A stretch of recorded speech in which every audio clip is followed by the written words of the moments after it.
esses raios de natureza dinâmica, essas energias elétricas, elas têm essa capacidade de alterar, de modificar, de destruir, de construir. Então, uma natureza dinâmica é algo que está em mudança, algo que vai se alterando. E ela vai dizendo assim, a mente é o incessante gerador de força por intermédio dos fios positivos e negativos do sentimento e do pensamento, produzindo o verbo, que é sempre uma descarga eletromagnética regulada pela voz. Então, ou seja, ela está falando que essa mente, como esse incessante gerador de força, pelos fios dos sentimentos, nós temos a questão do verbo, que é produzido através do pensamento, e esse verbo, então, é essa força criadora, essa força dinâmica que nós temos ao nosso dispor. Por isso mesmo, ela vai concluir, em todos os nossos campos de atividade, a voz nos tonaliza a exteriorização, reclamando apuro de vida interior, uma vez que a palavra, depois do impulso mental, vive na base da criação. É por ela que os homens se aproximam e se ajustam para o serviço que lhes compete, e pela voz o trabalho pode ser favorecido ou retardado no espaço e no tempo.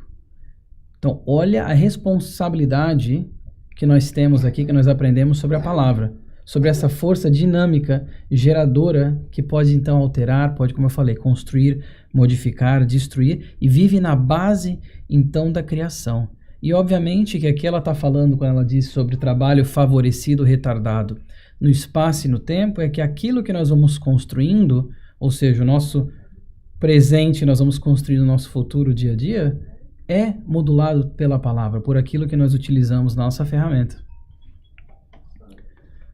No livro Vinha de Luz, agora, na mensagem número 97, esse livro é do Chico, psicografado pelo Chico Xavier, do Emmanuel, da coleção Fonte Viva.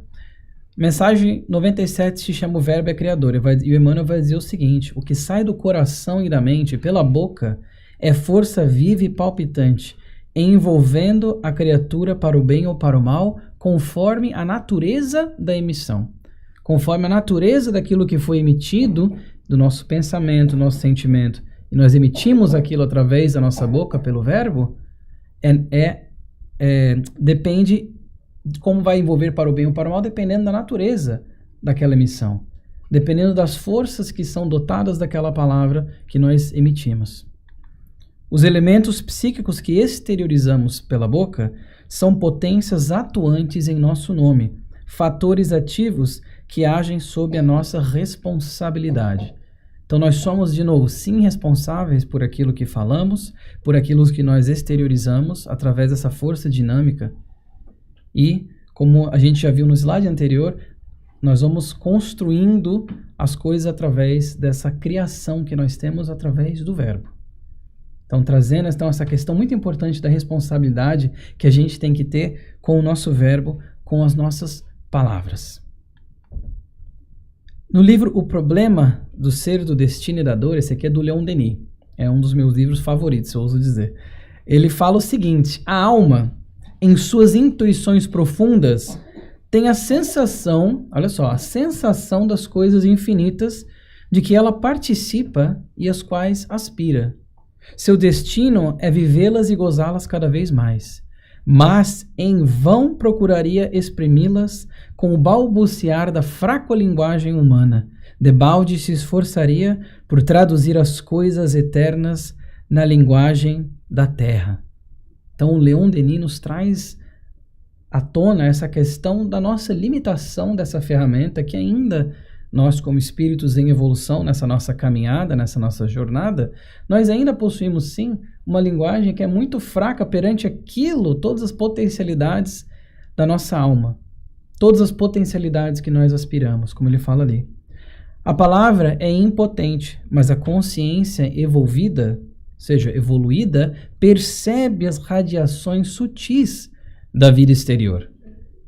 Então, o Leon Denis está falando justamente o quê? Como nós muitas vezes percebemos essas coisas, essas sutilezas da vida exterior, sutilezas da espiritualidade, da nossa potencialidade da alma, sem muitas vezes conseguirmos o quê? Traduzir elas em palavras. Querem ver um exemplo? expliquem para uma criança o que é o amor. O sentimento do amor. Imagine que todos aqui já devem ter sentido um amor muito forte por um pai, um parceiro, um filho, que seja um amigo. Explica aquele sentimento do amor. Tenta colocar em palavras o que é o sentimento do amor. A gente não consegue, de fato. Tem tantas músicas e poemas falando sobre o amor, mas a gente não consegue, de fato, traduzir o que é o sentimento do amor quando a gente realmente sente aquele amor. Eles falam, nós não entendemos porque é de essência divina. Isso, é o amor, essência divina. E nós, como fagulha de Deus, nós sentimos, como ele fala, aquelas vibrações sutis da alma, mas é tão difícil colocar em palavras certas coisas. E é tudo bem, porque essa ferramenta aí não é uma ferramenta que nós vamos aprimorando. No livro sobre o Verbo Nosso, é a mensagem capítulo número 24 desse livro da Esperança, também psicografado pelo Chico do Emmanuel. O Emmanuel vai dizer o seguinte: palavras são agentes na construção de todos os edifícios da vida. O Verbo é a luz da vida, de que o próprio Jesus se valeu para nos legar o Evangelho renovador. Então, olha só, o próprio Jesus se valeu da palavra, do verbo, que nós ainda tanto lutamos para tentar entender algumas coisas que foram faladas há mais de 2000 anos, né, há 2000 anos, aliás, e nós ainda não entendemos. Mas Jesus se valeu sim do verbo. E olha só o que o Emmanuel vai dizer sobre o verbo. Ele vai dar quase que uma prescrição para a gente como utilizar a nossa palavra. Aí ele vai dizer o seguinte: no trabalho cotidiano, seja ele o que? O verbo, né? A palavra. Seja ele natural quanto pão simples no serviço da mesa. Então, no trabalho cotidiano, que o nosso verbo tem essa simplicidade do pão que sacia, mas sem o excesso e também sem a carência. Então, olha só que interessante. No intercâmbio afetivo, usemo o verbo que é a afeição de água pura, cristalina, transparente, que sacia, que dessedenta. E é assim que nós temos que utilizar, segundo Emmanuel, o verbo o quê? No intercâmbio afetivo. Nos instantes graves, façamo-lo igual ao bisturi do cirurgião, que se limita prudentemente à incisão na zona enfermiça sem golpes desnecessários. Então ele está falando que nos instantes graves, porque nós vamos até ver com a Joana de Ângeles mais à frente, não são sempre as conversas, tem conversas que são difíceis de ter, que nós temos que tê-las. Mas ele fala assim, ó, nos instantes graves, que o nosso verbo seja como o bisturi do cirurgião, que vai exatamente no ponto que ele tem que ir. O Emmanuel é muito bom com as palavras, um poeta, como sempre, né? Ele não falou que é o cutelo do açougueiro, ou um machado que corta a árvore, né? Ele falou que é um bisturi nos instantes graves. Nos dias tristes, tomemo-los, por remédio eficiente, sem fugir à dosagem. Então, nos dias tristes que nós utilizamos também o verbo como um remédio eficiente, mas sem os exageros. Sem as deturpações do nosso verbo. Então, falou o quê? Que é como se fosse um remédio eficiente. Porque nós aprendemos também sobre a lei de ação e reação, bastante no Espiritismo, né? E fala o seguinte: nossas ações têm consequências e somos responsáveis por elas. Os nossos pensamentos, tem muitos estudos sobre a questão da manipulação do fluido cósmico universal, como é que o nosso pensamento faz tudo isso. O nosso verbo também, de novo, essas energias eletromagnéticas de uma forma dinâmica. Aqueles que nos rodeiam, a gente está falando então agora do plano invisível, são atraídos ou repelidos por nós, dependendo de como que nós usamos as nossas ferramentas. E as ferramentas que nós dispomos aqui na Terra, nesse momento evolutivo que nós nos encontramos, são várias. Uma questão física, uma questão de intelecto, uma questão monetária, mas todos nós temos a palavra. E é uma ferramenta que nos é legada, que nós adquirimos através da nossa evolução, que nós temos que utilizar sim, compreendendo a lei de ação e reação e ficando muito conscientes de que nós temos uma multidão invisível que nos rodeia. Nós temos uma multidão invisível que observa os nossos passos e nós devemos pensar quem que nós estamos atraindo com os nossos verbos, com o nosso verbo, com as nossas palavras, com as nossas conversações, porque as ações não são só aquelas quando tem pessoas encarnadas em volta da gente olhando. Não adianta eu vir aqui no centro e te dar uma palestra sobre palavras e eu estar usando a minha palavra muito mal aqui fora. Até comigo mesmo, às vezes, se estiver olhando a televisão, eu falo sempre isso, né? A gente está olhando, às vezes, alguma coisa de televisão, começa a xingar a televisão, ou fica brabo, ou enfim, às vezes olhando algum programa que não vai levar a nada, um reality show, algo assim, a gente usa a palavra daquela forma, achando que a gente está sozinho, que a gente não está sozinho. E o verbo, ele tem esse poder de modificar. Então, a gente tem que sempre estar consciente de tudo aquilo que nos rodeia. E a gente, né, no Espiritismo, aprende muito sobre a questão do invisível. A Joana de Anjos, ela fala no livro Vida Feliz, Mensagem 120, ela fala assim, mesmo que não saibas, és exemplo para alguém. E o Emmanuel vai mais além, ele fala, milhares te observam os passos. Milhares, ele não falou handful, ele não falou um bocadinho, né? Ele falou milhares te observam os passos. Então, quando nós estamos utilizando essa ferramenta, estamos utilizando a palavra, temos que ter na nossa consciência, temos que ter em mente essa questão da lei de ação e reação e aquilo que nós estamos produzindo, como que aquilo vai depois também voltar para a gente. No Evangelho segundo o Espiritismo, tem essa passagem muito interessante falando sobre excessos, que diz assim, ó, se não ultrapassássemos o limite do necessário na satisfação das nossas necessidades, não teríamos as doenças que resultam dos excessos, nem experimentaríamos as vicissitudes que essas doenças acarretam. Se puséssemos limites à nossa ambição, não temeríamos a ruína. Aí vamos dando alguns exemplos aqui, né? Se não quiséssemos subir mais alto do que podemos, não recearíamos a queda. Se fôssemos humildes, não sofreríamos as decepções do orgulho humilhado. Se praticássemos a lei de caridade, olha só, que está escrito aqui, ó. Se praticássemos a lei de caridade, falando sobre a caridade, não seríamos maledicentes, nem invejosos, nem ciumentos, e evitaríamos as querelas e dissensões. Se não fizéssemos mal a ninguém, não temeríamos as vinganças, e eu coloquei um etc, porque a lista continua. Mas essa parte, principalmente da lei de caridade, a importância da gente ser maledicente, que às vezes a gente nem percebe quando a gente está falando mal, com a maledicência, como é que aquilo vai contra a lei de caridade. E eles falam aí da questão dos limites do necessário, o excesso. Quantas vezes as nossas palavras, aquilo que nós proferimos através da nossa boca, não acarretam, primeiro, que são excessos, mas mesmo quando não são excessos, acarretam excessos. Acarretam problemas que nós depois temos que lidar, porque somos sim responsáveis pelos nossos atos. Então, eles vão nos chamar a atenção no Evangelho segundo o Espiritismo, sobre essa questão dos limites necessários e como que a maledicência vai de encontro à lei de caridade.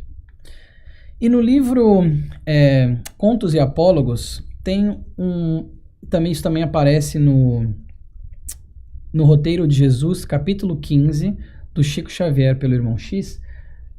Ele vai contar que certa feita Jesus estava com os apóstolos e os apóstolos estavam discutindo entre eles ali, Jesus estava presente, os apóstolos estavam discutindo entre eles, alguns estavam dizendo que a gente tem que usar o verbo de uma forma mais contundente, tem que ser mais assim, mais incisivo, e outros falavam, não, a gente tem que ser mais brando, mais tranquilo como o nosso mestre, eles estavam nessa argumentação, e Jesus, ouvindo tudo aquilo, falou para eles assim, olha, contou uma parábola, que inclusive o capítulo 15 chama Parábola Simples. Jesus contou uma parábola então aos discípulos, ele falou assim, olha, certa feita, tinha um lavrador, e esse lavrador fez muitas orações sinceras, quis muito ser inspirado para também ajudar aqueles que estavam batalhando ali, os outros camponeses. Fez uma oração sincera e um dia alguém falou uma coisa inspiradora e ele se sentiu inspirado. E aquilo cresceu como uma semente no seu coração e todos em volta dele se mudou e a sua plantação deu uma colheita maravilhosa e todo mundo em volta ficou motivado com aquilo, começou a plantar mais, plantar melhor e foi crescendo, aquela colheita foi dando uma abundância. Vieram pessoas de outras cidades, de outros vilarejos ali, para justamente falar com ele também e aprender com todos eles ali, e foi criando aquele clima muito maravilhoso. Por quê? Por causa de uma palavra, e que ele falou aqui na parábola, ele fala que é o gênio do bem, que foi o que Jesus disse para os discípulos, o gênio do bem veio e inspirou aquela pessoa que falou aquilo, e aquilo cresceu e tudo mais. O que aconteceu? Aos poucos, eles foram crescendo muito, e o que aconteceu? Um dia, num momento ali de deslize, Claro que eu estou parafraseando o capítulo, pessoal. No momento de deslize ali, eles foram, veio um pessoal de um vilarejo adjacente que não estava tendo boa sorte com a sua colheita, e eles falaram uma palavra, e diz ali, que ele falou, inspirado pelo gênio do mal, uma palavra mais contundente, mais incisiva, mais espinhosa, e aquilo caiu no coração de uma mulher, e essa mulher então colocou aquilo no coração dos seus filhos. No dia seguinte, o que aconteceu? Eles foram lá e queimaram a colheita, porque ficaram com inveja, ficaram com raiva daquela palavra, aquele deboche que foi feito. Queimaram a colheita. O que aconteceu? Eles acordaram no dia seguinte, viram a colheita toda queimada, foram lá e começou todo um embate entre os vilarejos e resultou em guerra, resultou em uma destruição total. E aí Jesus vai falar o quê? Vai falar para eles assim, uma frase de incentivo e bondade é um raio de luz suscetível de erguer uma nação inteira, mas uma sentença perturbadora pode transportar todo um povo a ruínas. E ele vai mais além, ele fala, em verdade a ação é dos braços, mas a direção vem sempre do pensamento pelo meio da língua. E para a gente ficar atento o quê? Pergunta 459 do Livro dos Espíritos. Quanto que nós somos influenciados pelos Espíritos? Muito mais do que a gente supõe, muito mais do que a gente imagina, dependendo da tradução. Como que aquilo vem do pensamento para a língua e aquilo lá então se torna essa energia criadora ou destruidora? E ele fala justamente isso, a ação é do braço, mas a direção vem do pensamento através da língua. O Emmanuel tem uma frase muito legal que ele fala, a campanha da paz começa com a caridade da língua. Eu acho que isso mais do que nunca hoje em dia, para a gente ter em mente, até com questão da mídia social, com os advanços da tecnologia, como que as nossas palavras se espalham. Como que a gente tem que ficar atento a essa questão da caridade da língua, que a campanha da paz começa com aquilo que a gente vai falando. E no Vinha de Luz, na mensagem número 73, chamada Falatórios, o Emmanuel ele vai dizer assim, ó, não nos esqueçamos, porém, do falatório maligno, que sempre forma em derredor imensa família de elementos enfermiços ou aviltantes, afeição de vermes, eu que sublinho ali, vermes letais, que proliferam no silêncio e operam nas sombras. Raros meditam nisso. Não será, porventura, ele vai nos questionar, o verbo desregrado, o pai da calúnia, da maledicência, do mexerico, da leviandade, da perturbação? Deus criou a palavra, o homem engendrou o falatório. Nós temos a ferramenta da palavra, mas nós que engendramos os falatórios através do que? Da maledicência, através das conversas que não vão agregar coisa alguma, mas nós ainda sofremos, ainda nessa caminhada, somos trôpegos caminhando e ainda vemos essas armadilhas que nós mesmos colocamos através das nossas falas, das nossas palavras. E ele vai dizer uma coisa interessante, ele vai dizer assim, ó, se o álcool embriaga os viciosos, aniquilando-lhes as energias, que dizer da língua transviada do bem, que destrói vigorosas sementeiras de felicidade, sabedoria, amor e paz. Então ele está falando a língua transviada que tem esse poder avassalador, que a gente nem percebe às vezes, de destruir uma sementeira de amor, de luz, uma sementeira de paz. E a gente pode pensar isso no nosso dia a dia, não precisa ficar só na questão teórica da palavra. Quantas vezes numa conversação, às vezes, chega e às vezes uma frase, uma palavra, cria toda aquela desarmonia naquele ambiente, naquela conversação que até então poderia estar sendo saudável. Então, para a gente ficar atento novamente. E até na Bíblia nós temos algumas passagens sobre maledicência e julgamento. Com o critério que julgardes, sereis julgados. Está em Mateus. E aqui, também em Mateus, Jesus fala assim, não é o que entra na boca que macula o homem. O que sai da boca do homem é o que o macula.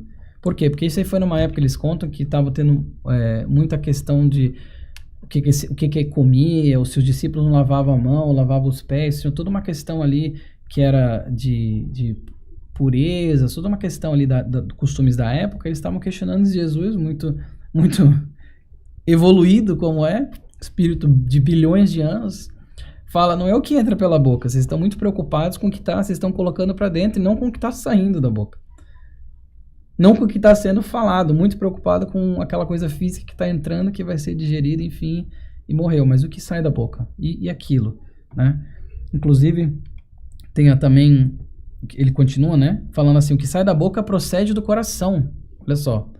E é o que torna impuro o homem, porque o do coração procedem os maus pensamentos, as mortes, os adultérios, a fornicação, furtos, falsos testemunhos e blasfêmias. Ou seja, ele está falando que é aquele sentimento por trás das palavras que vão sendo exteriorizadas, que na verdade é o pensamento sendo exteriorizado através das palavras, que vai tornar o homem impuro e que vai gerar todas essas coisas ali.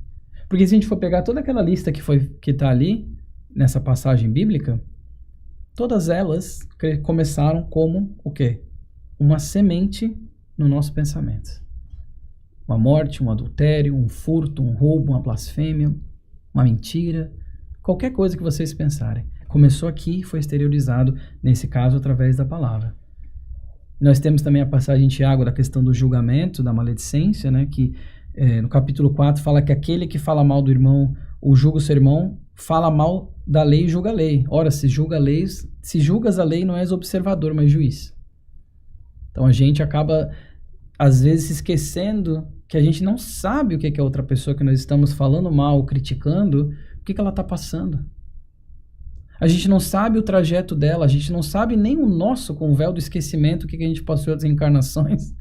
Muito menos o que uma outra pessoa está passando nessa ou em outras. A gente não consegue ter essa noção, então a gente tem que ser um pouco mais disciplinados no vigiar e no orar, para que isso não se torne um julgamento, porque daí a gente não é observador da lei, a gente é juiz, e a gente não é juiz. Nós somos observadores da lei, como eles falaram lá. E aí, nessa questão da maledicência, eu trouxe aqui uma parábola,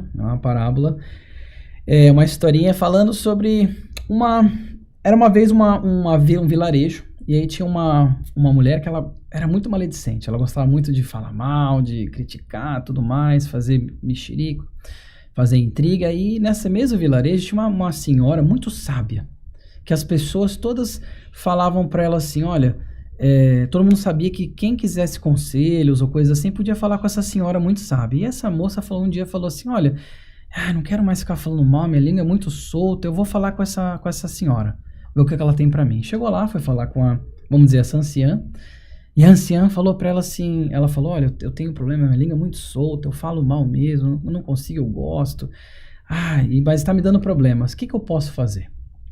E a anciã falou pra ela assim, olha, eu acho que talvez eu consiga te ajudar, vamos ver, vamos fazer um exercício aqui e a gente vai conversar sobre, certo? Eu quero que você saia, pega um saco, eu quero que você saia aqui no nosso vilarejo, colete o maior número de penas de aves que você conseguir. Então pode ser pato, ganso, andorinho, o que for.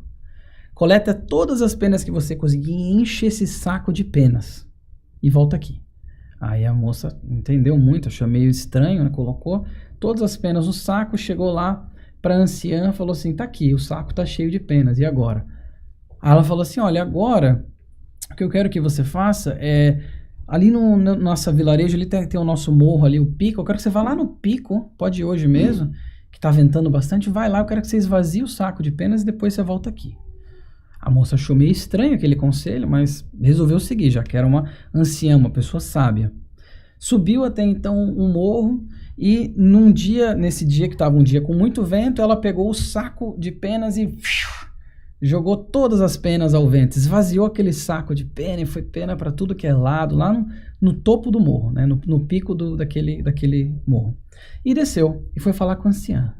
Ela falou assim, olha, eu fiz o que você me falou, eu esvaziei o saco de penas lá, mas não estou entendendo muito, e agora? O que eu faço? Aí a anciã falou assim, olha, agora o próximo passo do nosso exercício é você volta lá no morro e você pega todas as penas de volta e põe no saco de volta. Aí ela falou assim, como assim? Eu não tenho como pegar todas as penas que eu joguei lá, porque o vento levou, caiu pena em tudo que é canto, eu não sei onde é que estão as penas. E ela falou assim, e assim são suas palavras.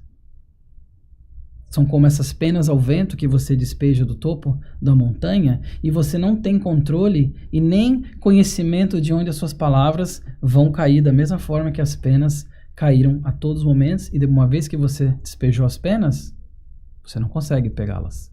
Da mesma forma que uma vez que a gente colocou as palavras ao vento, a gente não consegue mais botá-las de volta. E então diz a lenda que essa moça não foi mais maledicente. Porque ela aprendeu justamente como que as palavras como penas ao vento, ela não tem controle. No livro Fonte Viva, na mensagem 151 do livro Fonte Viva, vai dizer o seguinte, o Emmanuel vai dizer, nem todas as horas são adequadas ao ramo da ternura, na esfera das conversações leais. A palestra de esclarecimento reclama, por vezes, a energia serena em afirmativa sem indecisão.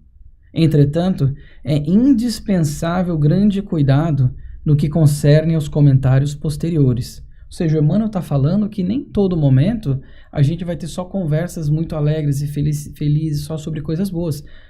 Nem todas as horas são adequadas ao ramo da ternura, ele fala. Que às vezes conversações leais são diálogos mais difíceis, são diálogos mais sérios que nós temos que ter sim.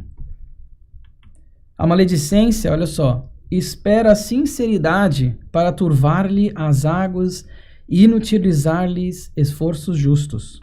O mal não merece a coroa das observações sérias. Atribuir-lhe grande importância nas atividades verbais é dilatar-lhe a esfera da ação. Então a gente pensa o quê? Que a maledicência, isso é interessante ele nos alertar, que ela espera a sinceridade para turvar as águas. Por quê? Porque às vezes a gente pode até estar falando uma coisa que está vindo de um ponto sincero, mas ela pode ter ali um espinho da maledicência. Ela pode ter uma crítica ali sob um véu, mas a gente pode até estar vindo uma questão sincera. A calúnia, então, nem se fala. A Joana fala que a calúnia é a cultura de inutilidade em solo podre. A Joana de Ângeles. Então, de novo, para a gente ficar atento nas formas da maledicência. E aí, eu quero trazer para vocês o filtro triplo de Sócrates, ou triplo filtro de Sócrates, quase um trava-língua, que eu conheci há muito tempo atrás, e eu criei essa palestra, na verdade, por causa disso que eu falei. Eu quero muito fazer uma palestra espírita que misture e ter uma aplicabilidade do filtro. E o Sócrates, lá atrás, ele nos falou o seguinte, olha, antes de você falar qualquer coisa, primeiro reflita se aquilo que você vai falar passa no teste do triplo filtro. Que é o quê? Primeira coisa que você vai falar, é verdadeiro? É a camada da verdade. O que vai sair da minha boca é verdadeiro? E eu vou fazer uma follow-up question aqui. O que eu tenho como garantir que é verdadeiro? Hoje em dia, no mundo das fake news, né? Eu tenho como garantir que aquilo é verdadeiro, o que eu estou falando? Segundo, o que eu vou dizer é bom? Tem bondade por trás, o sentimento por trás do que eu vou falar, da minha palavra, é bom? É baseado numa coisa mais elevada, num amor, num sentimento de caridade, num altruísmo? Então, o primeiro é o quê? A verdade, o segundo é a bondade. E o terceiro é o quê? A utilidade. O que eu vou dizer tem utilidade para aquela pessoa ou para aquele momento? E ele vai dizer, se você passar por esse filtro que você vai falar, então Sócrates vai dizer, pode falar. Então, esse triplo filtro, se a gente pensar quantas coisas que a gente fala que não passariam por esse filtro, a gente vai ficar embasbacado, eu diria. Eu digo por mim. Não sei vocês, mas se a gente for pensar até nas nuances, porque às vezes podem passar por 2, mas não por 3. Às vezes eu posso fazer uma crítica a alguém que é uma crítica verdadeira e que tem uma utilidade para a pessoa de fato se melhorar. Mas e o sentimento por trás dessa crítica? Tem bondade naquilo que eu vou falar? Então, assim, para a gente refletir e tentar começar a aplicar no nosso dia a dia, se possível, esse filtro, entender, é verdadeiro? É bondoso e tem utilidade? São essas 3 coisinhas. O Chico Xavier, ele fala que quando a gente está num momento muito acalorado, que a gente vai falar uma palavra que às vezes a gente vai se arrepender de falar, ele tem uma coisa que ele chamou da água da paz. E ele falou mais ou menos assim, ele falou que você está numa discussão acalorada, você está num momento ali em que você possivelmente vai falar algo que vai machucar alguém, ou você vai se arrepender depois, para você pegar um copo de água naquele momento lá e você colocar um pouco da água na sua boca e guardar aquela água lá, naquele momento. E ele chamou de água da paz porque ele falou assim, enquanto você tiver com o impulso, com a vontade de falar aquilo que vai machucar aquela pessoa, como retaliação, dar aquela chicotada verbal, falou assim, mantenha a água na sua boca. Não engole, mantenha a água na sua boca. E ele chamou disso a água da paz. Por quê? Porque enquanto ele fala assim, enquanto você está com a água na boca, você vai estar segurando aquele impulso daquilo que vai sair, que não passaria no filtro do Sócrates, provavelmente, e você vai impedir, vai impedir que uma situação pior se desfeche, tenha o seu desfecho.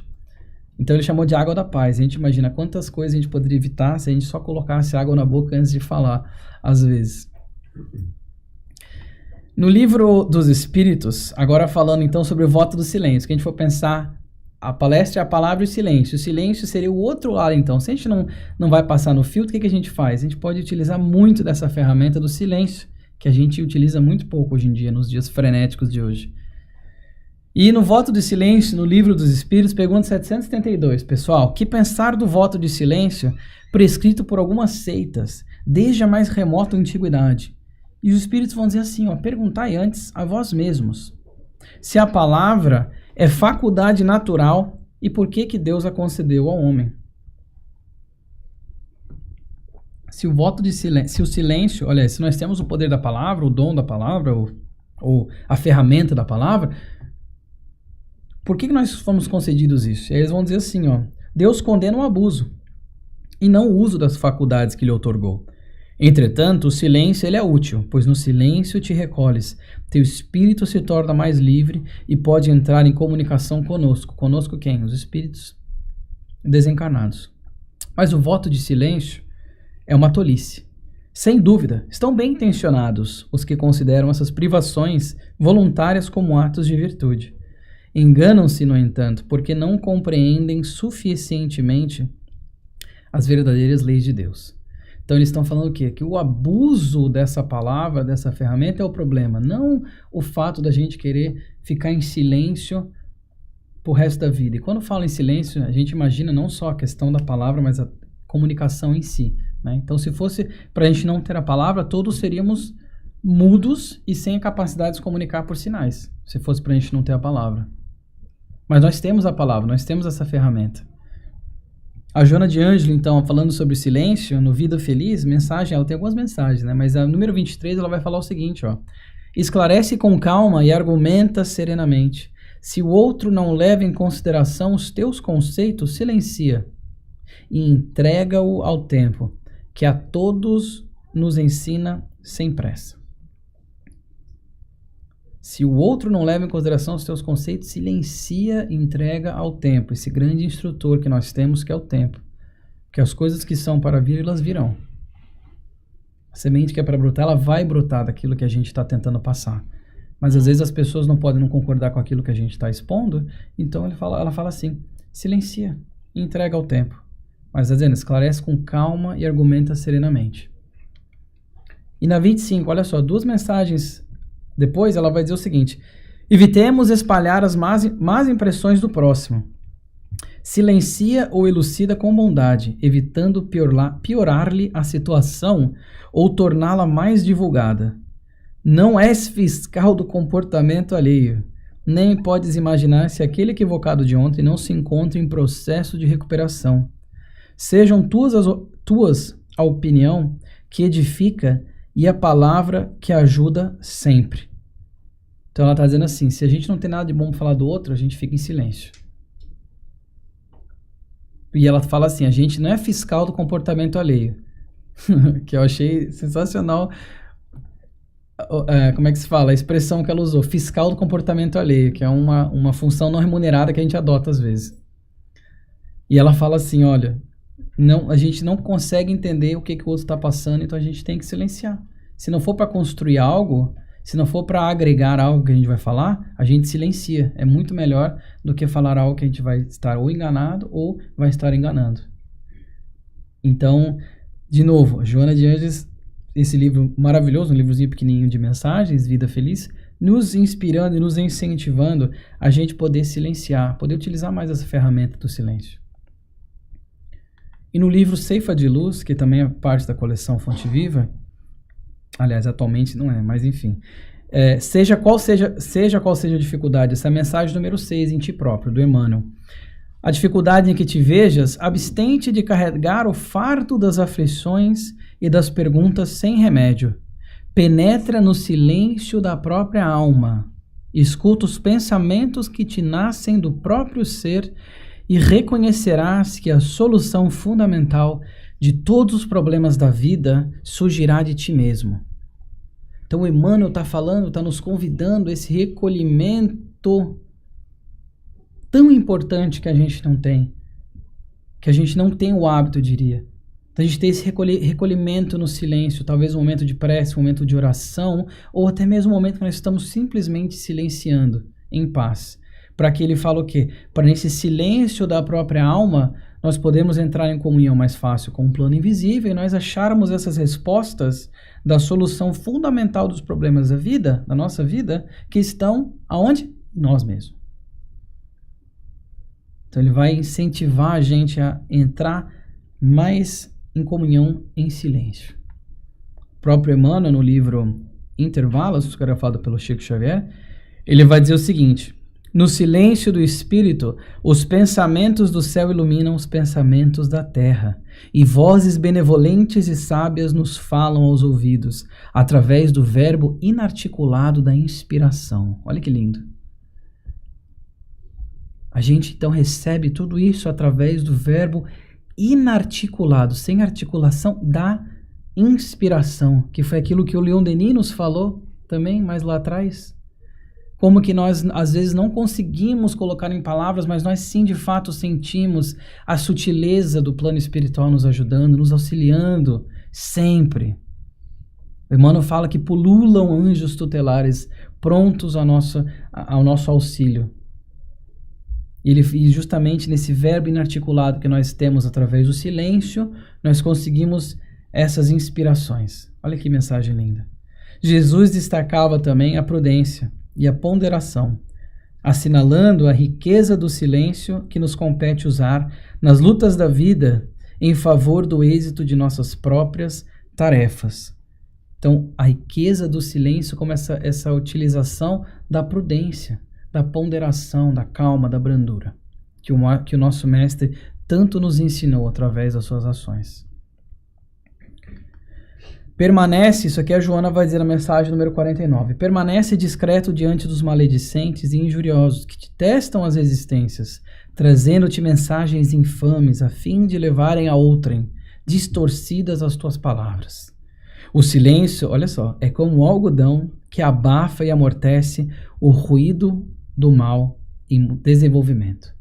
O algodão, olha que lindo que ela usou, uma coisa assim, se a gente for pensar o algodão, até uma coisa macia, até de pouco peso, mas ele vai abafar o silêncio sendo como esse algodão e amortecer o ruído do mal em desenvolvimento, para que o nosso silêncio não seja a ferramenta que vai ser aquele efeito dominó de propagar um mal que está em desenvolvimento, para a gente usar o nosso silêncio como essa ferramenta.